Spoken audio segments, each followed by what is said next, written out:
Thank you, Madam Speaker. It would seem that the member for Bankstown and I are on a unity ticket on many things lately, and when it comes to the site for the new Bankstown Hospital, I agree with sections of the member for Bankstown's Hansard from the 21st of October 2021, and I quote, "I understand that a couple of sites have been considered and there are rumours that potentially the TAFE site would be used as a new teaching hospital for this $1.3 billion hospital.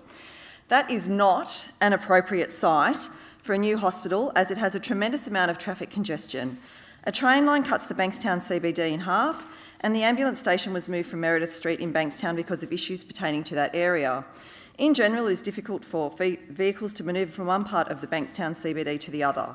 The current hospital is in close proximity to Canterbury Road. The underused Bankstown Senior College is across the road, and I believe that the number of adults enrolled in the college has reduced. In addition, a new private hospital with a mental health facility will be built close to the existing hospital site.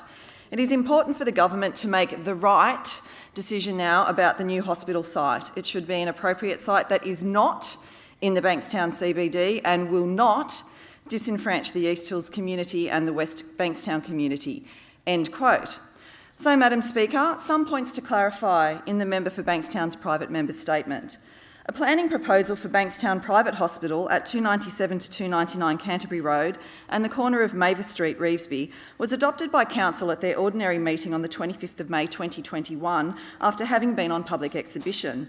There is no mention of a mental health facility in the attachments found in Council's agenda items. It does, however, state on page 6 of Attachment G, item 3.2, that following the gateway determination and Council's request, a modified scheme for a 5-storey hospital comprising of approximately 195 beds and spaces for over 400 vehicles would include pathology, imaging, pharmacy, GP clinic, operating theatres, post-operative services, intensive care unit and a hydrotherapy pool along with the back-of-house facilities.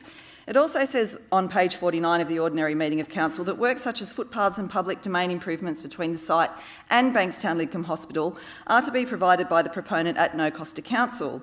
This is practical as health precincts such as Westmead Hospital, where there is a private and a public hospital together, St George, where there is a private and a public hospital together, Sutherland, where there is a private and public hospital together, would indicate that Bankstown Private Hospital, the existing Bankstown Lidcombe Hospital site and the new Bankstown Hospital site should also be next to each other. The member for Bankstown also states that the ambulance station was moved out of Meredith Street in the Bankstown CBD.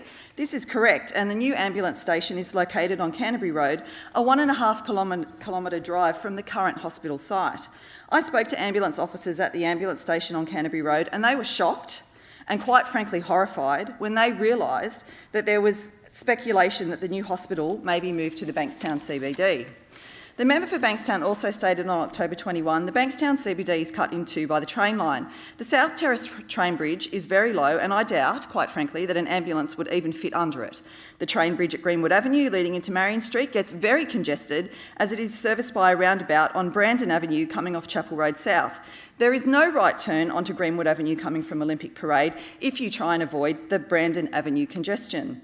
There are also significant traffic impacts on Chapel Road South caused by Bankstown Girls High School, Bankstown Public School, Bankstown Cricket Oval, Bankstown Sports Club, Bankstown Arts Centre and people wanting to go to Saigon Place. Coming from Marion Street West, traffic also builds up turning left under the Greenwood Avenue train bridge heading towards Meredith Street.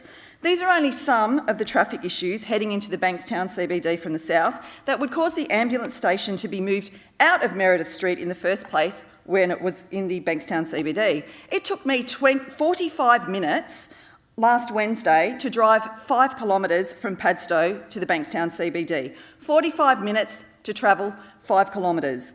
There was no accident. There were no trucks broken down. This is the everyday pain of commuters endeavouring to get into the Bankstown CBD every day.